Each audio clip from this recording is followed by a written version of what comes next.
Les cieux racontent la gloire de Dieu, et l'étendue manifeste l'œuvre de ses mains.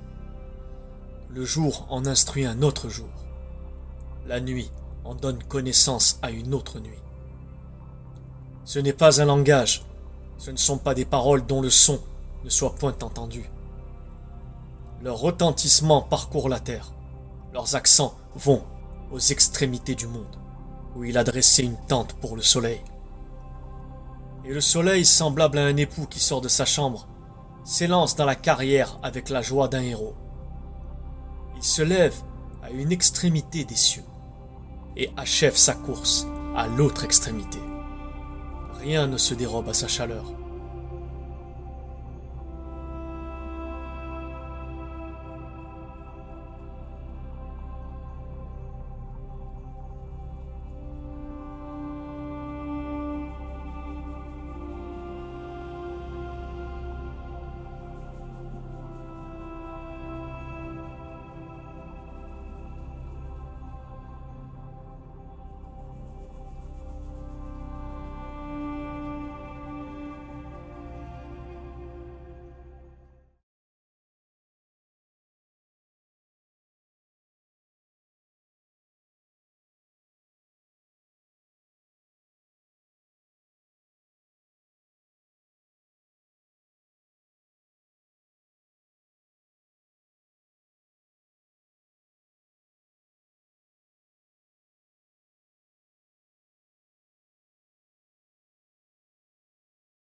Bonjour.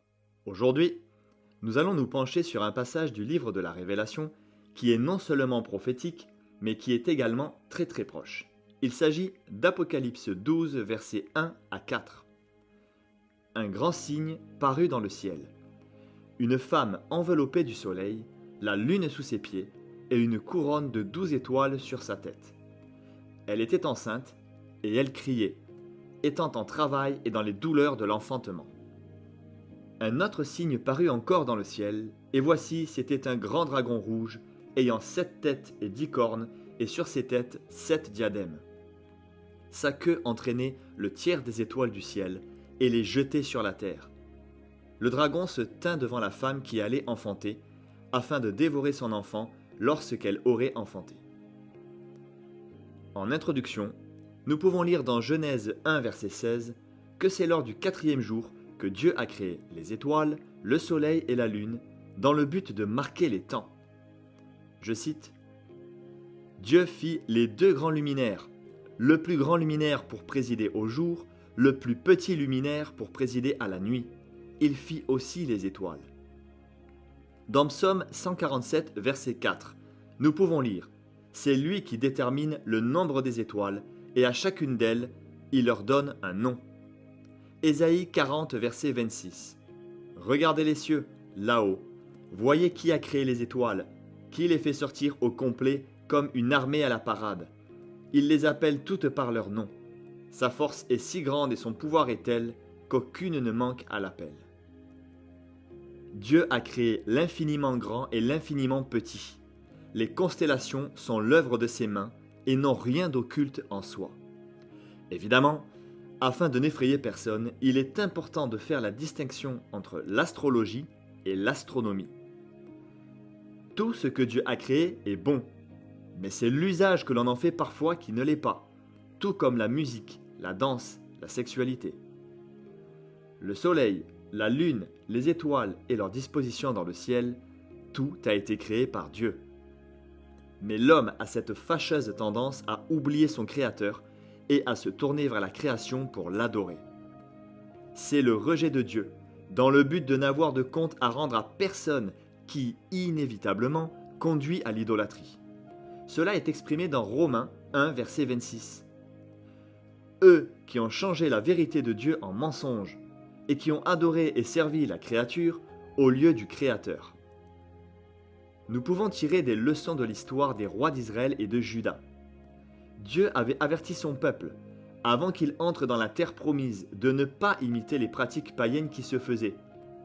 que ce soit dans la moralité civique, dans les relations avec son prochain, dans le respect de la nature, la justice, l'équité, les normes de la sexualité et la recherche de prédiction ou d'avenir dans le contact avec les morts. Avant de mourir, Moïse a fait ce rappel au peuple. Deutéronome 4, verset 19. Veille sur ton âme, de peur que, levant les yeux vers le ciel et voyant le soleil, la lune et les étoiles, toute l'armée des cieux, tu ne sois entraîné à te prosterner en leur présence et à leur rendre un culte. Ce sont des choses que l'Éternel ton Dieu a données en partage à tous les peuples, sous le ciel tout entier. Parmi les rois de Juda, il y en a un qui mit le peuple dans l'apostasie, entraînant tout le peuple loin des lois de Dieu. Il s'agit du roi Manassé. Il nous est dit à son sujet dans 2 Rois 17, verset 16. Le roi Manassé et tout le peuple abandonnèrent tous les commandements de l'Éternel leur Dieu. Ils se firent 2 veaux en fonte, ils fabriquèrent des idoles d'Astarté, ils se prosternèrent devant toute l'armée des cieux et ils servirent Baal. Le dictionnaire biblique Westphal nous donne des précisions à ce sujet. Je cite: les progrès de l'astrologie et de la magie en Assyrie et Babylonie modifièrent de leur côté la nature première du culte d'Astarté, qui de terrestre devint supraterrestre. L'adoration d'Astarté s'identifia, sous leur influence, avec celle de la planète Vénus, guide des armées célestes, donc des étoiles, en qui les Chaldéens belliqueux voyaient la déesse des batailles. Astarté fut alors pourvue des titres de reine de victoire, juge des exploits de la guerre et représentée debout sur un lion ou un taureau, coiffé de la tiare étoilée, armé de l'arc et du carquois. Cet aspect céleste d'Astarté alla s'accentuant. Appelée par les uns fille de la lune, par les autres fille du Seigneur du ciel ou fille du soleil, elle prit une prééminence de plus en plus marquée et fut finalement révérée comme reine des cieux. Durant la période de la ruine de Jérusalem et de l'exil, les Hébreux, en particulier les femmes, lui vouèrent une dévotion vigoureusement condamnée par Jérémie. Nous pouvons lire cela dans Jérémie 7, verset 18 et Jérémie 44, versets 15 à 26. Heureusement, le roi Josias va relever le niveau et ramener le peuple dans la voie droite. Lisons dans 2 Rois 23, verset 5. Le roi Josias chassa les prêtres des idoles, établis par les rois de Juda pour brûler des parfums sur les hauts lieux dans les villes de Juda et aux environs de Jérusalem, et ceux qui offraient des parfums à Baal, au soleil, à la lune, au zodiaque et à toute l'armée des cieux. Dieu nous met fortement en garde contre toutes ces pratiques de divination, en passant de l'usage des astres, pour tirer des présages, de l'astrologie, l'horoscope et de la voyance sous toutes ses formes. Si quelqu'un a touché à ces choses, il doit se repentir et arrêter de les pratiquer. Il est formellement interdit et dangereux de toucher à cela. Plusieurs passages de la Bible nous mettent sévèrement en garde.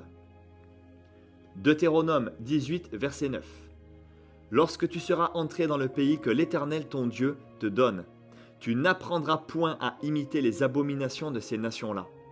Qu'on ne trouve chez toi personne qui fasse passer son fils ou sa fille par le feu, personne qui exerce le métier de devin, d'astrologue, d'augure, de magicien, d'enchanteur, personne qui consulte ceux qui évoquent les esprits ou disent la bonne aventure, personne qui interroge les morts. Car quiconque fait ces choses est en abomination à l'Éternel. Et c'est à cause de ces abominations que l'Éternel ton Dieu va chasser ces nations devant toi. Deutéronome 4, verset 19. Veille sur ton âme, de peur que, levant tes yeux vers le ciel, et voyant le soleil, la lune et les étoiles, toute l'armée des cieux, tu ne sois entraîné à te prosterner en leur présence et à leur rendre un culte. Ce sont des choses que l'Éternel ton Dieu a données en partage à tous les peuples, sous le ciel tout entier. Ésaïe 47, versets 13 et 14. Tu t'es fatigué à force de consulter. Qu'il se lève donc et qu'il te sauve ceux qui connaissent le ciel, qui observent les astres, qui annoncent d'après les nouvelles lunes ce qui doit arriver. Voici, ils sont comme de la paille, le feu les consume, ils ne sauveront pas leur vie des flammes. Ce ne sera pas du charbon dont on se chauffe, ni un feu auprès duquel on s'assied. À présent, voici ce que dit Job des astres que Dieu a créés dans Job 9, versets 7 à 10, dans la version Osterwald. Il parle au soleil, et le soleil ne se lève pas. Et il met un sceau sur les étoiles. Seul, il étend les cieux, et il marche sur les hauteurs de la mer. Il a créé la grande ourse, l'Orion, et la Pléiade, et les régions cachées du Midi. Il fait de grandes choses qu'on ne peut sonder, de merveilleuses choses qu'on ne peut compter. Ce verset nomme des astres connus des astronomes. D'ailleurs, tout le monde connaît la grande ourse, la petite ourse, ces étoiles qui sont alignées pour former comme une grande et une petite casserole. Cette constellation est aussi appelée chariot. Dieu ferait-il donc de l'astronomie? Et tandis que Job dialogue avec Dieu, voici ce que le Créateur lui répond au milieu de la tempête dans Job 38, versets 31 à 33. Noues-tu les liens des Pléiades? Ou détaches-tu les cordages de l'Orion? Fais-tu paraître en leur temps les signes du zodiaque? Et conduis-tu la grande ourse avec ses petits? Connais-tu les lois du ciel? Règles-tu son pouvoir sur la terre? Cela sous-entend donc que c'est Dieu qui fait paraître les signes du zodiaque dans le ciel en un temps fixé, et que c'est lui-même qui fixe ces temps-là. Il ne s'agit évidemment pas de s'attribuer un signe zodiacal en fonction de notre mois de naissance pour connaître notre avenir, puisque nous savons que cela est de la divination. Dans Psaume 148, versets 3 à 6, nous pouvons voir que Dieu a créé les astres, et que ces astres le louent et sont soumis à des lois inviolables. Je cite: « Louez-le, soleil et lune, louez-le, vous toutes étoiles lumineuses, louez-le, cieux des cieux, et vous, ô qui êtes au-dessus des cieux. Qu'il loue le nom de l'Éternel, car il a commandé et ils ont été créés. Il les a affermis pour toujours et à perpétuité. Il a donné des lois, et il ne les violera pas. » Dans Ésaïe 40, verset 26 et Ésaïe 45, versets 11 et 12, nous voyons que ces astres fonctionnent dans un ordre établi par Dieu et qu'aucun d'eux ne manque. C'est Dieu qui les organise, c'est Dieu qui les place dans le ciel et Dieu peut les utiliser. Je cite: « Levez vos yeux en haut et regardez. Qui a créé ces choses? Qui fait marcher en ordre leur armée? Il les appelle toutes par leur nom. Par son grand pouvoir et par sa force puissante, il n'en est pas une qui fasse défaut.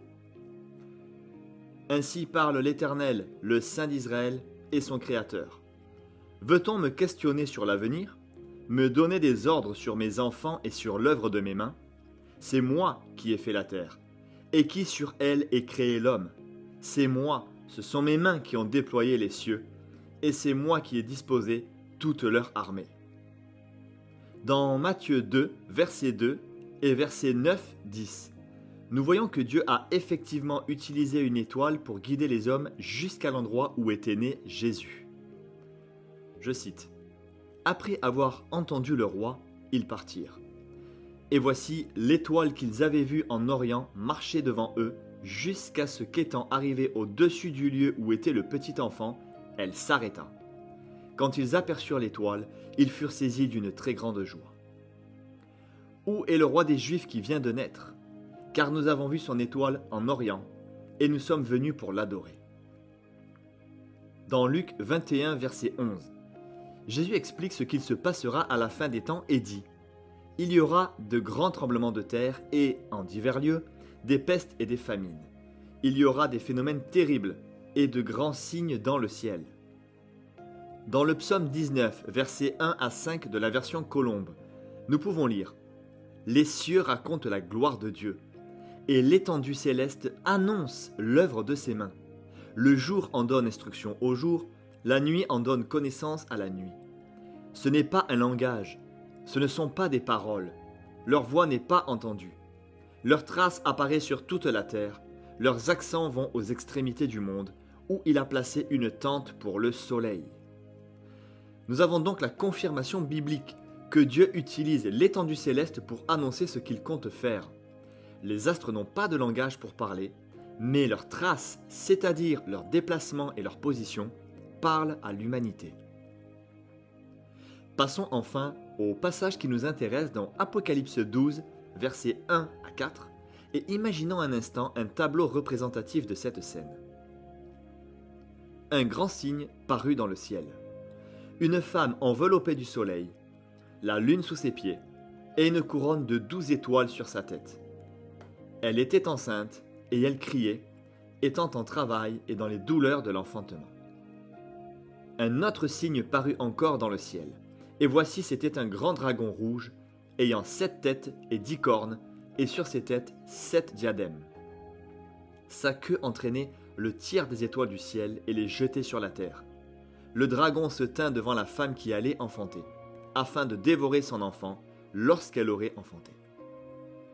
Il faut savoir que le 23 décembre 2017, il y a eu dans le ciel une constellation très particulière. Cette constellation ressemblait en tout point de vue au tableau représentatif de cette scène. Elle pouvait se voir avec n'importe quelle application d'astronomie, et pas d'astrologie, je précise. Nous pouvions y voir la constellation de la Vierge avec la lune à ses pieds, le soleil au-dessus de sa tête. Puis, au-dessus du soleil et au niveau de sa tête, on y voyait la constellation du lion, qui représente le lion de Juda, donc le Seigneur Jésus. La constellation du lion est représentée par 9 étoiles. Mais pour être plus précis, il faut savoir que 3 autres planètes composent cette constellation. Cela fait donc un total de 12 astres qui correspondent à la couronne que porte la femme dans Apocalypse 12.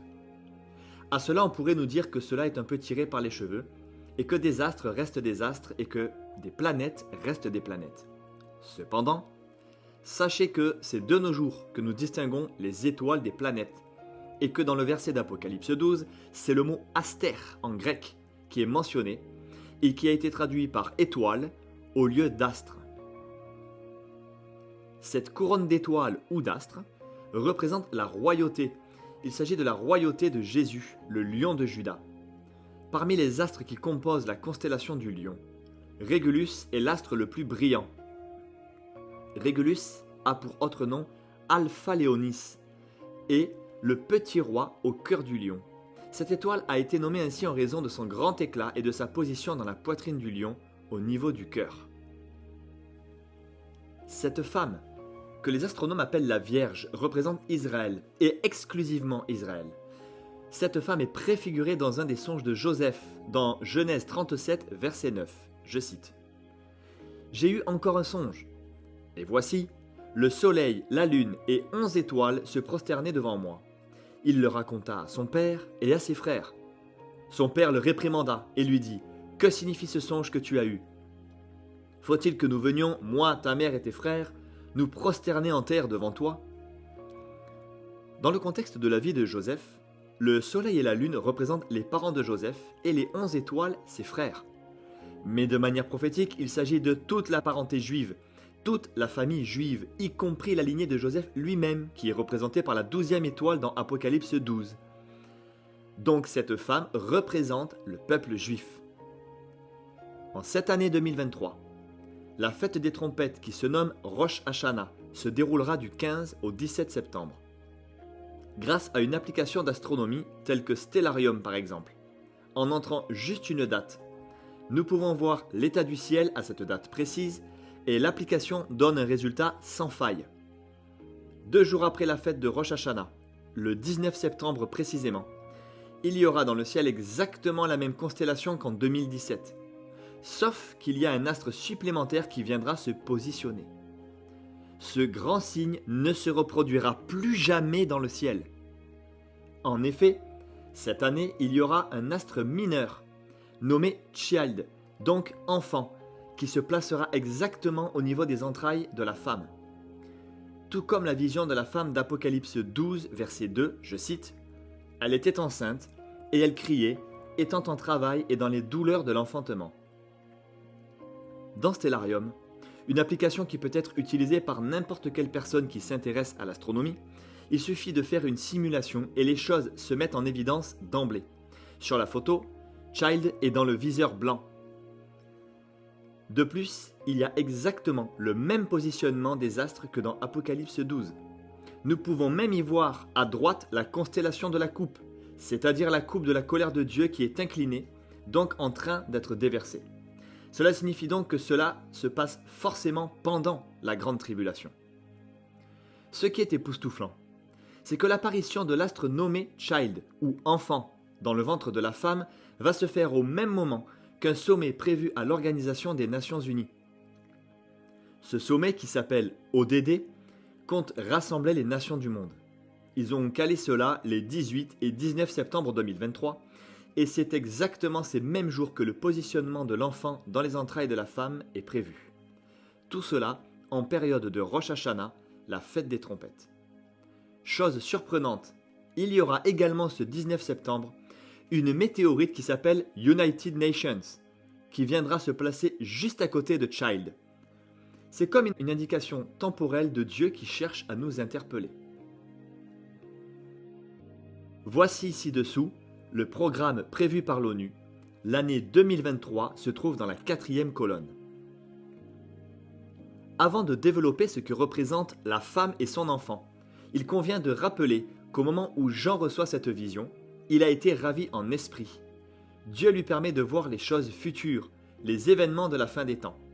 Il voit dans le ciel les 4 êtres vivants et les 24 vieillards dès le chapitre 4, tandis que la scène d'Apocalypse chapitre 12 avec la femme et l'enfant se passe sur terre sous ses yeux. Les 4 êtres vivants représentent les prémices de l'ancienne alliance et les 24 vieillards représentent les prémices de la nouvelle alliance.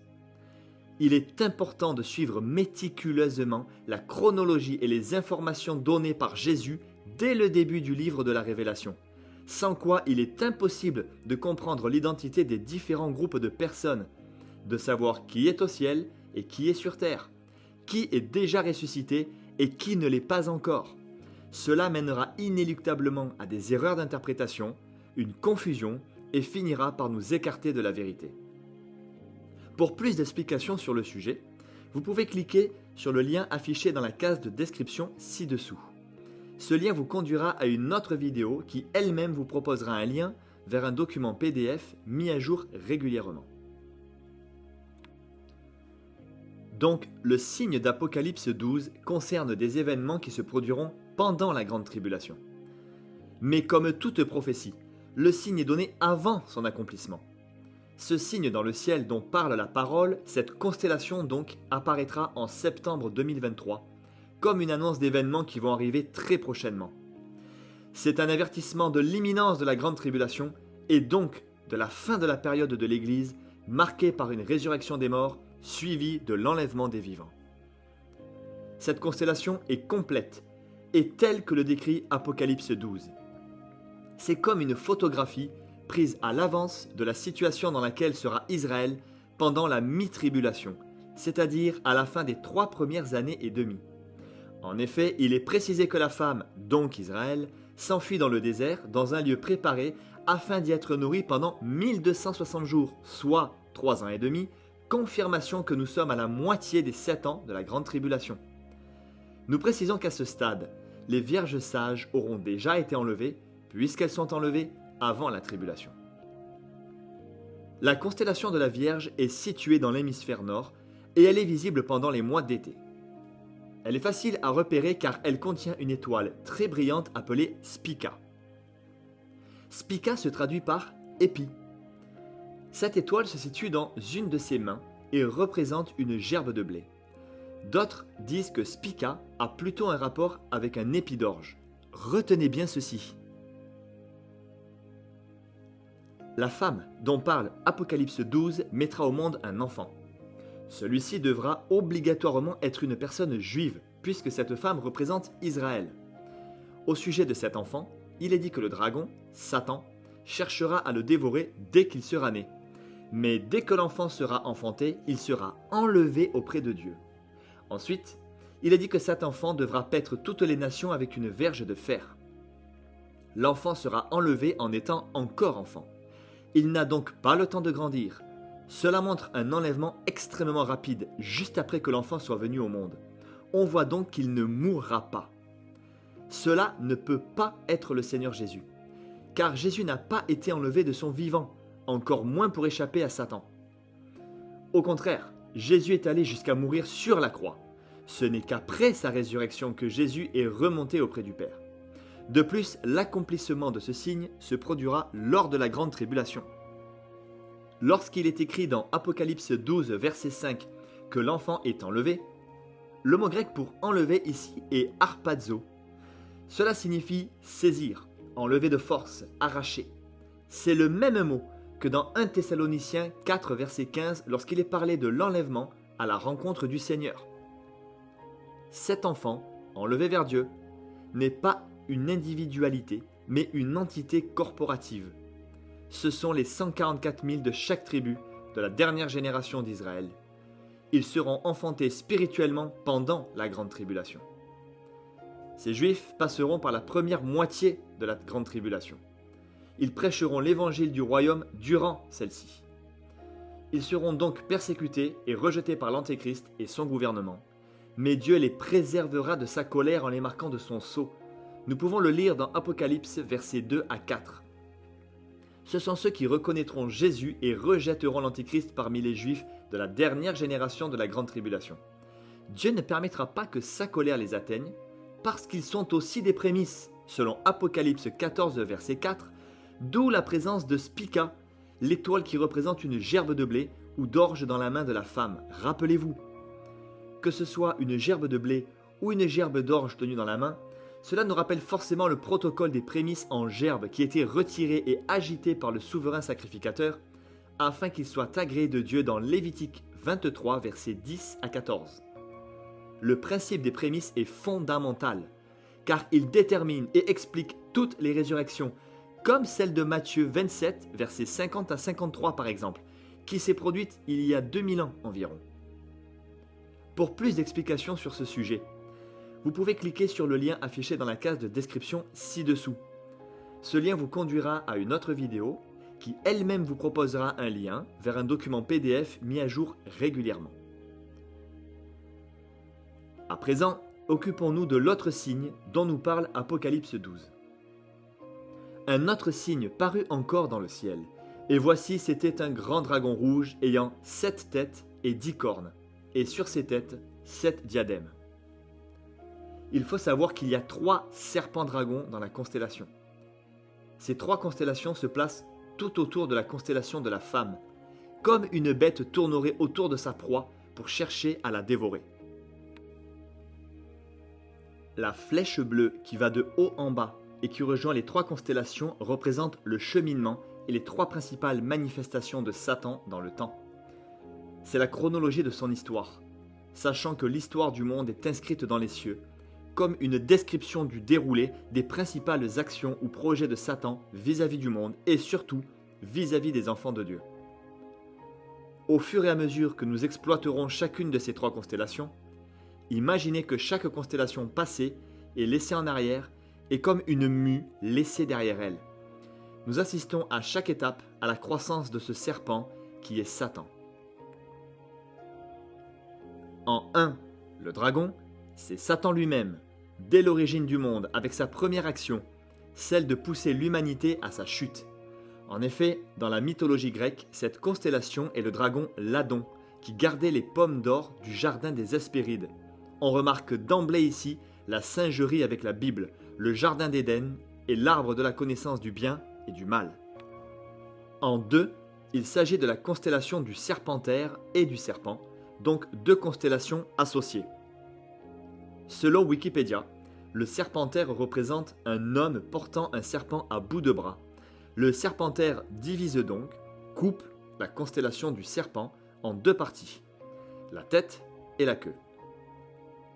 Dans la mythologie grecque, le Serpentaire avait le pouvoir de contrôler l'animal, et il avait également le pouvoir de guérir et même de ressusciter les morts. Dans la constellation, nous voyons qu'il retient le serpent qui veut dévorer les 144 000 sur le point de naître. C'est le 2e projet de Satan, celui de vouloir dévorer les prémices de Dieu. Une fois le serpent brisé, la mythologie grecque nous raconte qu'il est ranimé à l'aide d'un autre serpent qui a le pouvoir de le guérir. Ceci nous renvoie à Apocalypse 13 verset 3 qui nous révèle que l'Antichrist, après avoir reçu un coup mortel, reviendra à la vie. Je cite « Et je vis l'une de ses têtes comme blessée à mort, mais sa blessure mortelle fut guérie, et toute la terre était dans l'admiration derrière la bête. » En 3, il s'agit de la constellation de l'Hydre. Le serpent a comme mué, et il est devenu une bête redoutable. Il s'agit de la constellation la plus étendue qui existe dans le ciel. Ici, nous voyons le troisième projet de Satan, celui de s'attaquer à la femme, le reste d'Israël qui n'aura pas été enlevé. Ce qui est renversant, c'est que cet imposant serpent n'a qu'une tête dans la constellation. Les hommes ont pourtant décidé de l'appeler Hydre, alors que dans la mythologie grecque antique, l'Hydre était précisément décrit comme un serpent monstrueux à 7 têtes qui repoussait à mesure qu'on les coupait, si on ne les abattait pas toutes d'un coup. Effectivement, nous savons que Satan a plusieurs appellations. Serpent, dragon, serpent ancien. Sa description ressemble en tout point à celle donnée par le verset. C'était un grand dragon rouge ayant 7 têtes et 10 cornes, et sur ses têtes, 7 diadèmes. De plus, c'était un animal qui vivait en milieu aquatique, et dans Apocalypse 12, versets 13 à 15, nous pouvons lire comment ce serpent attaque la femme, une fois que les 144 000 sont enlevés. Je cite « Quand le dragon vit qu'il avait été précipité sur la terre, il poursuivit la femme qui avait enfanté l'enfant mâle. » Notons donc ici que l'enfant a été enlevé à ce moment-là. Je continue. « Et les 2 ailes du grand aigle furent données à la femme, afin qu'elle s'envolât au désert vers son lieu, où elle est nourrie un temps, des temps et la moitié d'un temps, loin de la face du serpent. Et de sa bouche, le serpent lança de l'eau, comme un fleuve derrière la femme, afin de l'entraîner par le fleuve. » C'est comme si, à leur insu, les hommes avaient été collaborateurs du signe que Dieu voulait marquer dans le ciel en donnant de tels noms aux constellations. Parce qu'ils font partie de l'épouse, tout comme les 4 êtres vivants, qui sont les saints de l'Ancienne Alliance, et les 24 anciens, qui sont les saints de la Nouvelle Alliance, les 144 000 ne sont donc pas destinés à la colère, selon 1 Thessaloniciens 5, verset 9, car ils font aussi partie des prémices. Et c'est aussi à eux que la promesse de paître toutes les nations avec une verge de fer a été faite, au chapitre 12. Nous voyons la même chose pour les prémices de la Nouvelle Alliance dans Apocalypse 2, verset 27. D'ailleurs, entre le dragon Ladon et la femme, nous remarquons une constellation qui porte le nom de Bouvier. Ces autres appellations sont le laboureur, le moissonneur, le chasseur ou le berger. Ils représentent les différentes actions du Seigneur. Il est le laboureur qui laboure la terre des cœurs à travers le ministère de ceux qu'il a choisis pour semer sa parole. Dans sa main droite, tantôt une lance, tantôt une houlette est représentée. Une houlette est le bâton des bergers avec un bout recourbé. Elle a plusieurs rôles, conduire le troupeau, le protéger et le soigner, comme le dit le psaume 23, verset 4. Je cite « Quand je marche dans la vallée de l'ombre de la mort, je ne crains aucun mal, car tu es avec moi. Ta houlette et ton bâton me rassurent. » Le bouvier tient dans son autre main une faucille, car il est aussi celui qui moissonne. Il se tient là en position d'attente pour récolter les prémices, les meilleurs des fruits de la terre. Dans la mythologie, le bouvier conduit 7 bœufs qui labourent. Ces 7 bœufs qui labourent représentent les 7 catégories de personnes dont le Seigneur a labouré les cœurs à travers l'histoire et qui sont sauvées. En effet, la Bible parle des 7 rangs de la première résurrection, celle des justes. En effet, voici ce que dit 1 Corinthiens 15, verset 23. « Et comme tous meurent en Adam, de même aussi tous revivront en Christ, mais chacun en son rang. » Pour plus d'explications sur le sujet, vous pouvez cliquer sur le lien affiché dans la case de description ci-dessous. Ce lien vous conduira à une autre vidéo qui elle-même vous proposera un lien vers un document PDF mis à jour régulièrement. À la droite du bouvier se trouve la constellation appelée la couronne boréale. Elle représente les élus qu'il a moissonnés à travers tous les âges pour former son épouse, car Proverbe 12,4 nous dit qu'une femme vertueuse est la couronne de son mari. En effet, L'étoile principale de cette constellation se nomme Alpha Coronae Borealis. C'est l'étoile de Balthazar, qui signifie dignité ou déesse de la dignité dans la mythologie, donc ceux qui sont dignes. Cette déesse était la messagère de Tispak, et Tispak signifie le Seigneur des armées. Plusieurs versets nous parlent de cette couronne attribuée à ceux qui seront trouvés dignes, les vainqueurs, les prémices de Dieu. 1 Corinthiens 9, verset 25. Tous ceux qui combattent s'imposent toute espèce d'abstinence et ils le font pour obtenir une couronne corruptible. Mais nous, faisons-le pour une couronne incorruptible. 2 Timothée 4, verset 8. Désormais, la couronne de justice m'est réservée. Le Seigneur, le juste juge, me la donnera dans ce jour-là. Et non seulement à moi, mais encore à tous ceux qui auront aimé son avènement. 1 Pierre 5, verset 4. Et lorsque le souverain pasteur paraîtra, vous obtiendrez la couronne incorruptible de la gloire. Jacques 1, verset 12. Heureux est l'homme qui endure la tentation, car après avoir été éprouvé, il recevra la couronne de vie que le Seigneur a promise à ceux qui l'aiment. Enfin, Apocalypse 4, verset 10. Les 24 anciens se prosternent devant celui qui est assis sur le trône, et ils adorent celui qui vit au siècle des siècles, et ils jettent leur couronne devant le trône.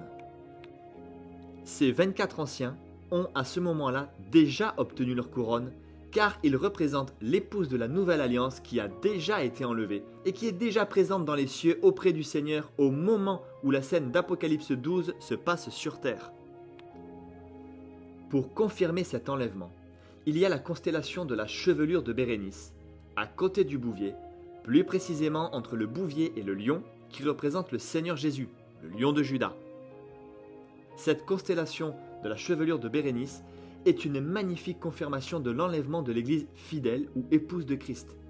En effet, cette constellation est la représentation de l'histoire prophétique de Samson que l'on trouve dans Juges chapitre 13 à chapitre 16.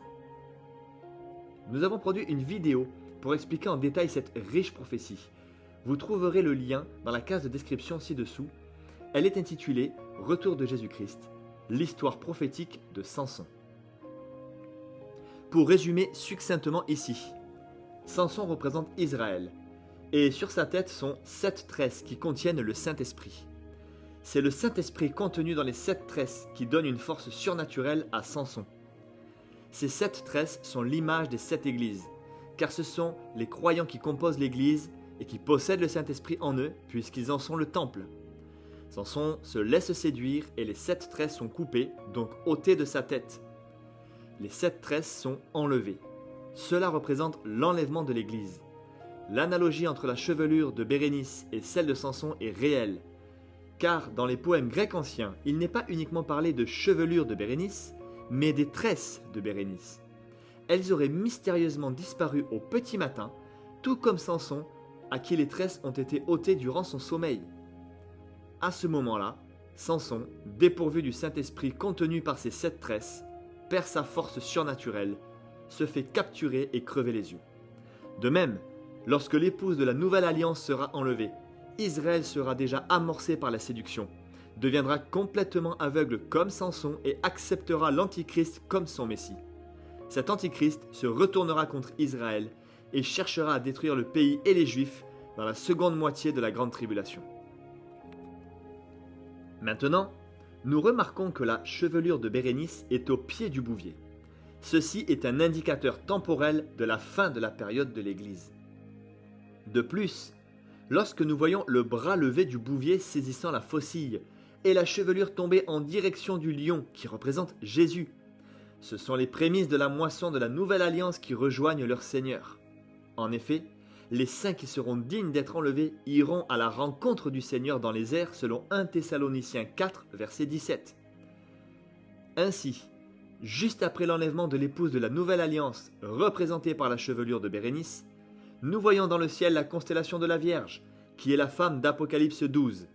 De cette femme sortira cet enfant, qui représente les 144 000, qui seront enlevés quant à eux à la moitié de la grande tribulation. Juste après l'enlèvement de l'enfant, donc des 144 000, au bout des 3 premières années et demie de tribulation, l'Antichrist montrera son vrai visage et se révélera comme une bête impitoyable. Dans Apocalypse 15, verset 1, nous lisons « Je vis après cela dans le ciel un autre prodige grand et admirable, 7 anges qui avaient les 7 dernières plaies, car c'est par elles que la colère de Dieu doit finir. » Dans la version Osterwald. Dès cet instant, les 7 derniers fléaux, qui sont les plus terribles, seront versés par 7 coupes. Nous le lisons dans Apocalypse 17, verset 1. Puis un des 7 anges qui tenait les 7 coupes vint, et il m'adressa la parole en disant « Viens, je te montrerai le jugement de la grande prostituée qui est assise sur les grandes eaux. » Regardez à présent la constellation qui se trouve juste à côté de l'hydre. Elle a la forme d'une coupe, et elle a 2 appellations, coupe et cratère, autrement dit cratère. Nous comprenons d'emblée que la coupe inclinée avec ce degré-là représente les 7 dernières coupes de la colère de Dieu. Nous savons tous que le cratère est la bouche d'un volcan, et qui ne comprendrait pas la colère exprimée par un volcan qui entre en éruption avec la fumée qui sort, des projections de roches, des projections de lave rouge et brûlante. Beaucoup de Juifs comprendront alors qu'ils se seront fait berner, surtout au moment où l'Antichrist profanera le temple, qui aura entre-temps été reconstruit, selon 2 Thessaloniciens 2, verset 4. Nous précisons d'ailleurs que la construction du 3e temple est en projet et que les plans sont déjà faits. Apocalypse 12 nous dit qu'à ce moment-là, la femme, c'est-à-dire le reste d'Israël, sera gardée au désert et nourrie pendant 1260 jours, confirmation que nous arrivons à la moitié de la grande tribulation. En effet, dans la constellation prévue pour septembre 2023, juste à côté de la coupe, légèrement en dessous, nous voyons la constellation du Corbeau. Ce corbeau nous rappelle l'histoire d'Élie, dans 1 Roi 17, qui a annoncé la sécheresse et donc par conséquent la famine, mais qui a été guidé et protégé par Dieu en écoutant ses directives. Il a pu être nourri par les corbeaux que Dieu lui envoyait chaque matin et chaque soir. Je cite. Puis, la parole de l'Éternel fut adressée à Élie. Pars d'ici en direction de l'est et cache-toi près du torrent de Kérit, qui se trouve en face du Jourdain. Tu boiras de l'eau du torrent, et c'est au corbeau que j'ai ordonné de te nourrir là. Élie partit et se conforma à la parole de l'Éternel. Il alla s'installer près du torrent de Kérit, qui se trouve en face du Jourdain. Les corbeaux lui apportaient du pain et de la viande matin et soir, et il buvait de l'eau du torrent.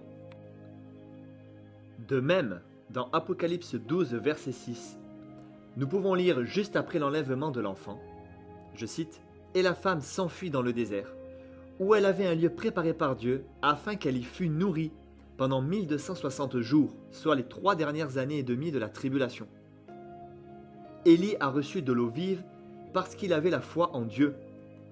Élie, qui est nourri par les corbeaux, signifie symboliquement que c'est Dieu qui le nourrit, aussi bien physiquement que spirituellement.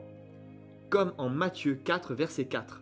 « L'homme ne vivra pas de pain seulement, mais de toute parole qui sort de la bouche de l'Éternel. » Le Christ a dit qu'il était l'eau vive, mais aussi qu'il était le pain de vie dans Jean 6. « Je suis le pain vivant qui descend du ciel, celui qui me mange vivra éternellement. » Au verset 14, le fait que la femme soit protégée et nourrie par Dieu est répété. Et les 2 ailes du grand aigle furent données à la femme afin qu'elle s'envolât au désert, vers son lieu, où elle est nourrie un temps, des temps et la moitié d'un temps, loin de la face du serpent. Pendant toute la durée de la sécheresse, Élie était activement recherché par Akab qui voulait le tuer. Et savez-vous combien de temps a duré cette sécheresse? Regardez dans Luc 4, verset 25, où Jésus lui-même donne l'indication. Je vous le dis en vérité, il y avait plusieurs veuves en Israël du temps d'Élie, lorsque le ciel fut fermé 3 ans et 6 mois, et qu'il y eut une grande famine sur toute la terre. Cette constellation, prévue pour le 19 septembre 2023, est véritablement un grand signe prophétique dans le ciel. Nous pouvons voir les 3 constellations extrêmement rapprochées. On dirait presque qu'elles sont collées. L'hydre qui veut s'attaquer à la femme, la coupe de la colère de Dieu, et le corbeau qui nourrit la femme cachée dans le lieu préparé. Ceci montre que simultanément, pendant toute la durée de la 2e partie de la grande tribulation, En même temps que la coupe de la colère de Dieu sera déversée, Satan voudra détruire la femme, donc Israël, mais que celle-ci bénéficiera de la bienveillance de Dieu de manière particulière. Israël sera protégé et nourri. Dieu protégera le peuple juif qui n'aura donc pas été enlevé et qui sera resté sur terre durant cette deuxième moitié de la grande tribulation. Il convient de préciser que tout Israël ne sera pas épargné, selon Zacharie 13, verset 8. Je cite. « Dans tout le pays, dit l'Éternel, les 2 tiers seront exterminés, périront, et l'autre tiers restera. Je mettrai ce tiers dans le feu, et je le purifierai comme on purifie l'argent, je l'éprouverai comme on éprouve l'or. C'est ce tiers qui sera préservé afin qu'Israël subsiste, et ce tiers sera sauvé, selon Romains 11, versets 26 à 31. Et ainsi, tout Israël sera sauvé. Comme il est écrit, le libérateur, Jésus, viendra de Sion. Dans le psaume 74, Sion est décrit comme le lieu de résidence de Dieu. Je continue. Et il éloignera de Jacob, c'est-à-dire Israël, toute impiété. Et ce sera mon alliance avec eux, lorsque j'effacerai leurs péchés. Il est vrai qu'ils sont ennemis par rapport à l'Évangile à cause de vous. Mais, à l'égard de l'élection, ils sont aimés à cause de leur Père, car les dons et la vocation de Dieu sont irrévocables. Et comme vous avez été autrefois rebelles à Dieu, et que maintenant vous avez obtenu miséricorde par leur rébellion, de même ils ont été maintenant rebelles, afin que par la miséricorde qui vous a été faite, ils obtiennent aussi miséricorde. Nous voyons ici l'amour et la compassion du Seigneur qui ne se repent pas de ses dons et de son appel. Le peuple juif reste le peuple élu de Dieu. Ce peuple obtiendra miséricorde. Nous savons que dans les 3,5 dernières années, les Juifs auront reconnu Jésus comme leur Messie selon Zacharie 12, verset 10. Alors je répandrai sur la maison de David et sur les habitants de Jérusalem un esprit de grâce et de supplication. Et ils tourneront les regards vers moi, celui qu'ils ont percé. Ils pleureront sur lui comme on pleure sur un fils unique. Ils pleureront amèrement sur lui comme on pleure sur un premier-né. Et c'est à la toute fin de la tribulation que les Juifs, acculés de toutes parts, invoqueront Jésus, et cette prophétie s'accomplira de Luc 13, verset 35. « Voici votre maison vous sera laissée déserte, car je vous le dis, vous ne me verrez plus désormais jusqu'à ce que vous disiez, béni soit celui qui vient au nom du Seigneur. »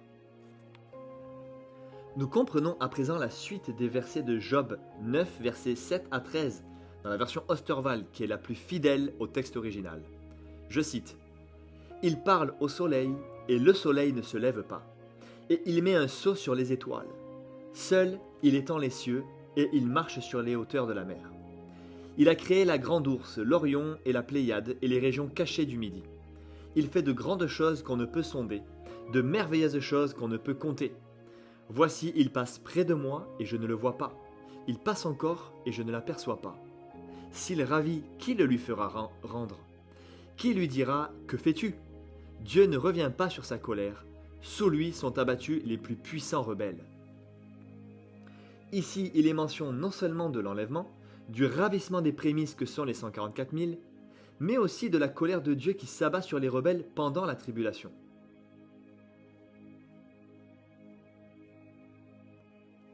Car le mot « ravir » ici est le mot hébreu « shataf », qui signifie saisir, enlever, emporter, arracher. Il a exactement le même sens que le mot grec « harpazo », utilisé dans tout le Nouveau Testament pour parler de l'enlèvement. Sans doute que plusieurs s'étonnent de voir que les 144 000 mentionnés soient enlevés à la moitié de la tribulation, tout comme les vierges sages l'auront été avant eux, donc avant le commencement de la grande tribulation. Les 144 000 sont enlevés car ils font eux aussi partie de l'épouse de Christ. Pour plus d'explications, vous pouvez cliquer sur le lien affiché dans la case de description ci-dessous. Ce lien vous conduira à une autre vidéo qui elle-même vous proposera un lien vers un document PDF mis à jour régulièrement. Mais comme ici ce n'est pas le sujet, il faut juste connaître le principe des prémices pour chaque période. L'épouse de Christ est composée de tous les saints fidèles, quelle que soit la période dans laquelle ils ont vécu, que ce soit sous la loi, avant que Christ ne vienne. Et là nous pensons à David, Abraham, tous ces héros de la foi qui n'ont pas connu Christ. que ce soit pendant la grâce, donc les vierges sages qui seront enlevées de leur vivant, et que ce soit après la période de la grâce, donc pendant la grande tribulation, avec les 144 000 juifs qui, aveuglés par ce voile d'aveuglement mis par Dieu lui-même afin que les nations puissent avoir accès au salut, vont comprendre la supercherie du faux Messie pour se tourner vers Yeshua Jésus, le vrai Messie. Le Seigneur n'est pas polygame, il n'a pas plusieurs épouses, mais il est l'alpha et l'oméga, le commencement et la fin, et il est juste. Voilà pourquoi son épouse traverse le temps et se constitue à travers ces différentes périodes. Le principe des prémices consiste à prélever une toute petite partie, une gerbe agréée par Dieu. C'est le prélèvement du meilleur parmi un groupe, comme on prélèverait le nectar du miel. Voilà pourquoi la bien-aimée annonce dans Cantique des Cantiques 1 verset 4 « Le roi m'a introduite dans ses appartements » et qu'elle dit ensuite à son bien-aimé au chapitre 7 verset 14 « Les mandragores diffusent leur parfum, à nos portes se trouvent tous les meilleurs fruits, nouveaux et anciens. Mon bien-aimé, je les ai gardés pour toi. » L'épouse est celle qui s'est gardée et préservée, celle qui s'est mise de côté, donc à part, pour être la sélection du meilleur parmi le peuple de Dieu, à travers toutes les périodes, dans le but de s'offrir à lui.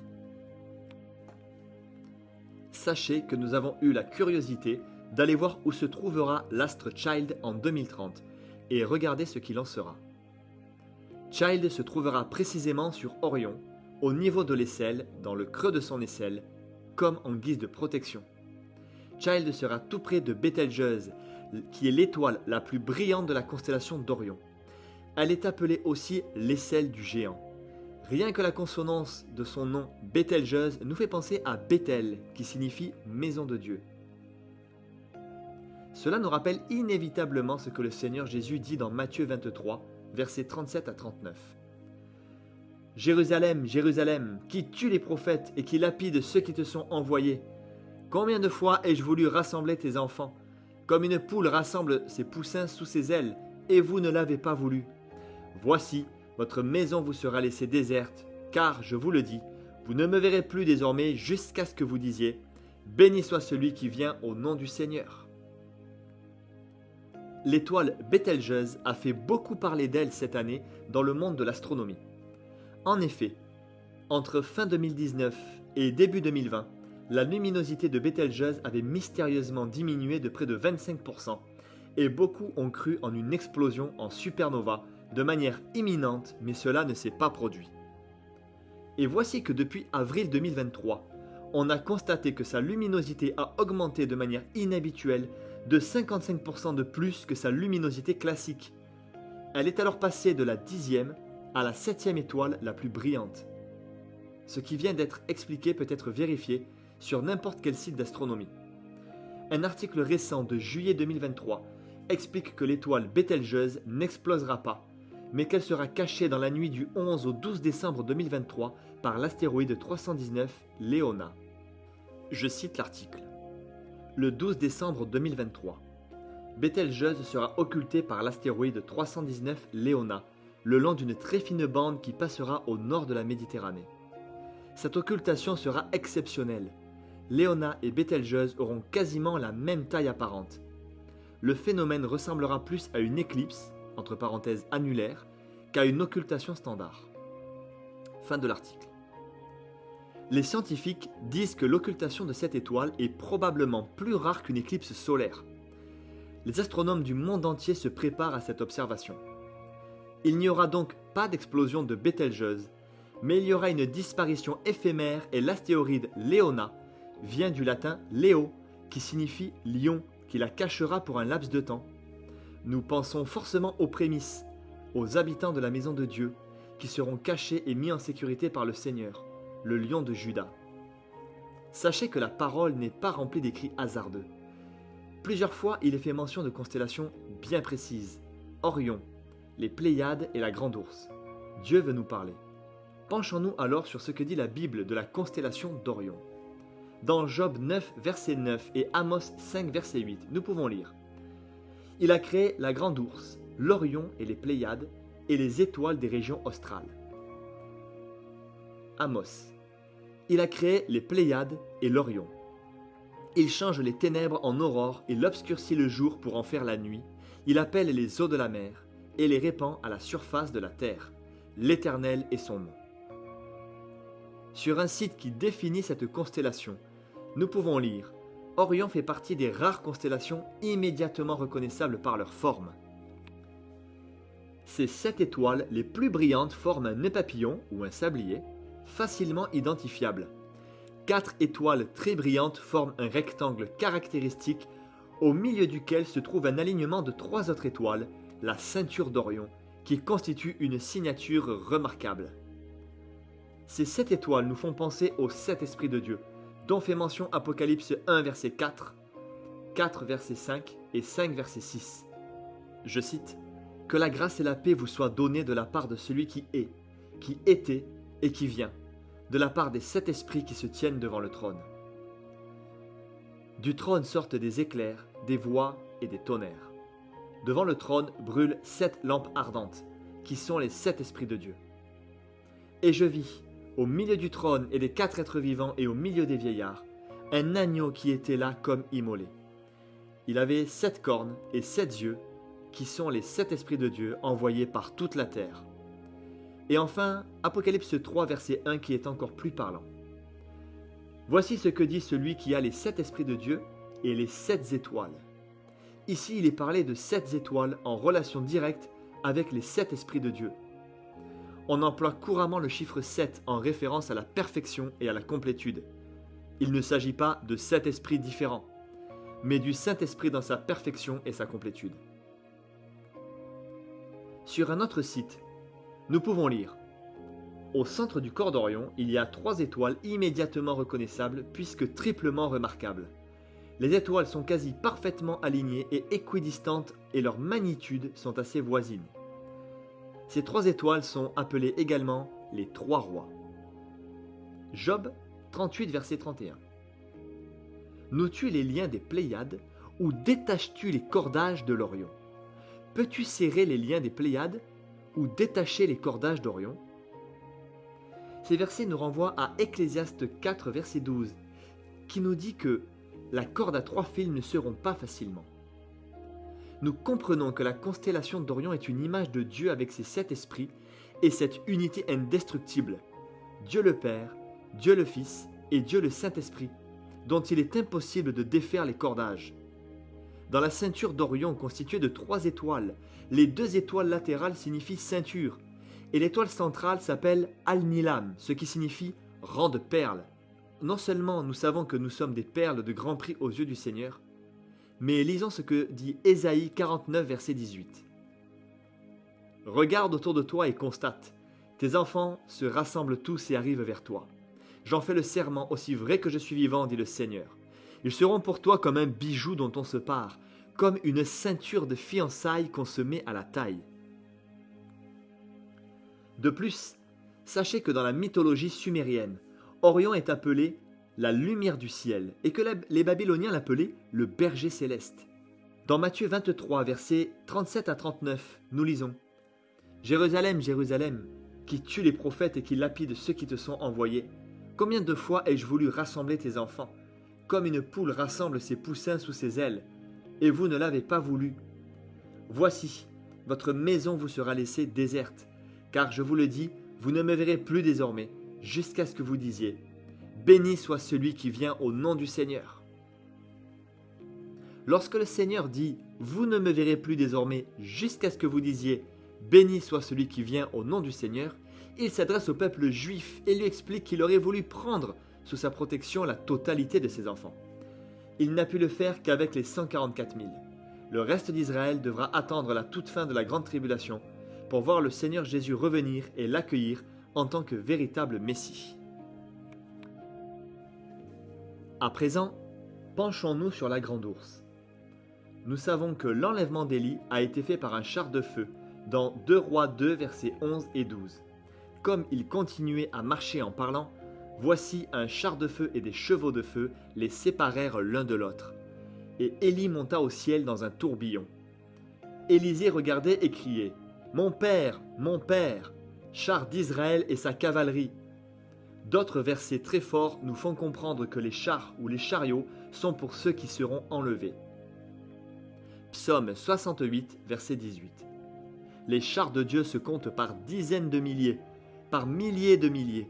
Le Seigneur est au milieu d'eux sur le Sinaï, dans le sanctuaire. Psaume 104, versets 2 et 3. L'Éternel s'enveloppe de lumière comme d'un manteau. Il étend le ciel comme une tente. Il construit sa demeure au-dessus de l'eau. Il fait des nuages son char. Il s'avance sur les ailes du vent. Et enfin, Cantique des Cantiques 6, versets 11 et 12. Je suis descendu pour voir si la vigne pousse. J'ignore comment, mais mon désir m'a poussé vers les chars de mon noble peuple. Quel que soit le fléau, toutes les prémices du Seigneur seront épargnées. Cela est magnifiquement confirmé. Amos 2, verset 13. Je vous écraserai comme un chariot chargé de gerbes écrase le sol. Ici, c'est la colère de Dieu après l'enlèvement. Ésaïe 28, verset 28. On bat le blé, mais on ne le bat pas toujours. On y pousse la roue du chariot et les chevaux, mais on ne l'écrase pas. Dans Nombre 7, versets 1 à 8, des chariots et des bœufs sont offerts pour le sanctuaire. Il n'y avait dans ces chars que des ustensiles consacrés. Lorsque Moïse eut fini de dresser le tabernacle, il versa de l'huile sur lui et le consacra avec tous ses ustensiles, ainsi que l'autel avec tous ses ustensiles. Il versa de l'huile sur eux et les consacra. Alors les princes d'Israël, les chefs de famille, présentèrent leur offrande.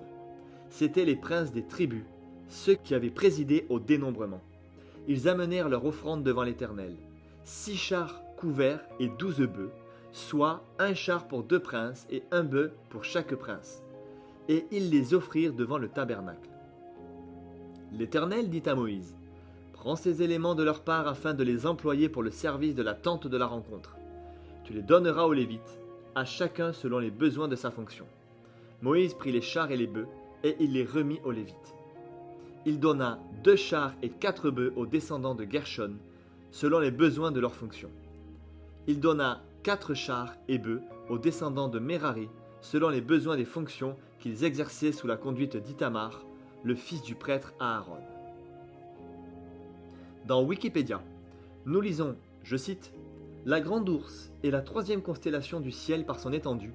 Elle s'appelle également la Grande Casserole ou Grand Chariot. » Maintenant, regardez ce que signifie la Grande Ourse dans Futura Science.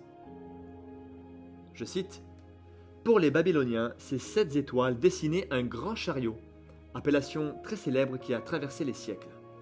Plus tard, les Romains ont nommé la figure les 7 bœufs. Sachez à présent que dans la mythologie grecque, le bouvier était également appelé Arcas ou Arctophylax, gardien du pôle de l'ours ou gardien du chariot et des septentrions qui l'environnent. Pour éviter un parricide, des personnages avaient été transformés en 2 ours et étaient transportés tous deux dans le ciel où ils formèrent les constellations de la grande et de la petite ours. Notons au passage qu'un septentrion était constitué de 7 étoiles, elles-mêmes appelées les 7 bœufs. Enfin, intéressons-nous aux Pléiades. Elles sont en face d'Orion. Dans la mythologie, les Pléiades étaient précisément 7 sœurs d'une très grande beauté. Orion était un chasseur géant, violent et réputé lui aussi pour sa beauté. Il pourchassait et voulait ravir pour lui ses 7 sœurs, car il était attiré par leur grande beauté. Nous comprenons l'analogie entre l'époux et les 7 églises qu'il veut pour lui. Mais ce n'est pas terminé. Sur la gauche de la Vierge, à côté de la constellation du Serpent et du Serpentaire, se trouve la constellation du Sagittaire. Comme vous pouvez le voir sur l'image, cette constellation représente un personnage mi-homme, mi-cheval, qui tient un arc avec une flèche prêt à tirer. Cela représente l'Antichrist dans Apocalypse 6, versets 1 et 2. Je cite. « Et je regardai, lorsque l'agneau eut ouvert un des sceaux, et j'entendis l'un des 4 animaux qui disait d'une voix de tonnerre, « Viens et vois. » Or je regardai, et voici un cheval blanc, et celui qui était monté dessus avait un arc, et on lui donna une couronne, et il partit en vainqueur, et pour remporter la victoire. Dans ce passage, celui qui est monté sur un cheval blanc ne peut être Jésus, puisque c'est Jésus, l'agneau, qui ouvre le sceau et en ouvrira d'autres après que ce cavalier soit parti. Il faut savoir que la couronne de Satan est souvent représentée par une couronne de laurier, exactement comme celle que nous voyons sur la constellation. Il est dit dans la mythologie qu'Apollon portait une couronne de laurier. Apollon est l'un des noms de Satan, qui veut dire destructeur. Nous voyons justement une constellation appelée couronne australe, qui est accolée au Sagittaire et qui est confectionnée avec du laurier. Nous savons que Satan cherche toujours à imiter le Seigneur et qu'il lui envie sa royauté. Mais autant le Bouvier présente à ses côtés une couronne de 7 étoiles avec la couronne boréale, autant le Sagittaire présente à ses côtés une couronne de 10 étoiles avec la couronne australe. Ceci nous renvoie à Apocalypse 13 verset 1. Alors je vis monter de la mer une bête qui avait 7 têtes et 10 cornes. Elle portait sur ses cornes 10 diadèmes, et sur ses têtes étaient inscrits des titres insultants pour Dieu. Nous comprenons que ce sont ces cornes rehaussées de 10 diadèmes qui forment cette couronne. Dans Wikipédia, nous pouvons lire que la couronne australe fait pendant à la couronne boréale. Les deux couronnes font une symétrie inversée. Cette couronne est attribuée au Sagittaire. Sa forme et son éclat sont qualifiés de moins marquants que la couronne boréale. Le Sagittaire représente l'Antichrist, il n'y a plus aucun doute là-dessus. Nous voyons qu'il bande son arc dans le but d'atteindre une cible. Dans l'image suivante, vous voyez la trajectoire de sa flèche. Elle passe premièrement par la constellation du Scorpion, image d'un des fléaux de la première moitié de la Grande Tribulation dans Apocalypse 9 versets 1 et versets 3 à 5. Je cite. « Le cinquième ange sonna de la trompette. De la fumée sortirent des sauterelles qui se répandirent sur la terre, et il leur fut donné un pouvoir comme le pouvoir qu'ont les scorpions de la terre. Il leur fut dit de ne point faire de mal à l'herbe de la terre, ni à aucune verdure, ni à aucun arbre, mais seulement aux hommes qui n'avaient pas le sceau de Dieu sur le front. » Rappelons ici que ceux qui ont reçu le sceau de Dieu sont les 144 000. Il leur fut donné non de les tuer, mais de les tourmenter pendant 5 mois. Et le tourment qu'elles causaient était comme le tourment que cause le scorpion quand il pique un homme. Ensuite, la trajectoire de la flèche passe juste au-dessus du corbeau, celui qui va nourrir la femme dans son lieu de refuge pendant les 3 dernières années et demie de la Grande Tribulation. Le corbeau n'est donc pas atteint. À partir de là, nous sommes dans la deuxième moitié de la Grande Tribulation. La trajectoire passe par la coupe, symbole des coupes de la colère de Dieu, qui se déroulera également lors de la seconde moitié de la Grande Tribulation. Puis elle continue et passe la tête de l'hydre. L'hydre représente le règne de l'Antichrist. C'est la bête à 7 têtes et 10 cornes qui régnera à partir de la seconde moitié de la Grande Tribulation. La Bible mentionne à plusieurs reprises que son règne durera 3 ans et demi. Par exemple, Apocalypse 13, verset 5. Et il lui fut donné le pouvoir d'agir pendant 42 mois, soit 3 ans et demi. Nous constatons que ce qui est dans la cible, dans la ligne de mire de Satan, sont les enfants de Dieu, car la trajectoire de la flèche se termine au niveau de l'aisselle d'Orion, là où Child se love et bénéficie de la protection du Seigneur dans les cieux. Souvenons-nous qu'Orion représente Dieu. Nous avons vu que Child se trouvera au niveau de l'aisselle d'Orion, au niveau de Bételgeuse. Cette même étoile qui perturbe actuellement les scientifiques et qui va être cachée pour un temps par le lion, Léona. La cible sera donc inatteignable. Évidemment, le royaume de Dieu ne se trouve pas géographiquement sur cette étoile. Mais comme le dit la parole, les cieux racontent la gloire de Dieu et l'étendue céleste annonce l'œuvre de ses mains. Ce que raconte la voûte céleste est une magnifique et puissante allégorie. Nous savons que le Seigneur a utilisé les astres dans Genèse 15 verset 5 et qu'il les a comparés à la postérité qu'Abraham aurait, à tous ceux qui seraient engendrés aussi par la foi. Je cite. Et après l'avoir conduit dehors, il dit : Regarde vers le ciel et compte les étoiles si tu peux les compter. Et il lui dit : Telle sera ta postérité. Et dans 1 Corinthiens 15 versets 41 et 42, il nous est dit que chacun de nous aura un éclat différent. Je cite. Autre est l'éclat du soleil, autre l'éclat de la lune, et autre l'éclat des étoiles. Même une étoile diffère en éclat d'une autre étoile. Ainsi en est-il de la résurrection des morts. Ainsi, après cette étude, nous comprenons qui est l'époux dans le psaume 19, versets 1 à 7 de la version Colombe. Je cite, « Les cieux racontent la gloire de Dieu, et l'étendue céleste annonce l'œuvre de ses mains. Le jour en donne instruction au jour, la nuit en donne connaissance à la nuit. Ce n'est pas un langage, ce ne sont pas des paroles, leur voix n'est pas entendue. Leur trace apparaît sur toute la terre, leurs accents vont aux extrémités du monde, où il a placé une tente pour le soleil. Et celui-ci, semblable à un époux qui sort de sa chambre, se réjouit, comme un héros, de parcourir sa route. Il s'élance d'une extrémité du ciel et achève sa course à l'autre extrémité. Rien ne se dérobe à sa chaleur. La loi de l'Éternel est parfaite, elle restaure l'âme. Le témoignage de l'Éternel est véridique, il rend sage le simple. Quel époux serait capable de sortir de sa chambre pour parcourir le ciel d'un bout à l'autre? Et dans quel intérêt, si ce n'est Jésus, l'époux lui-même, qui sort de la chambre nuptiale qu'il a préparée dans la maison du Père pour aller chercher son épouse jusqu'aux extrémités des cieux? Nous pouvons conclure, comme ce passage de la Bible, que véritablement, l'étendue céleste annonce les projets de Dieu et peut rendre sage le simple, celui qui n'a aucune connaissance.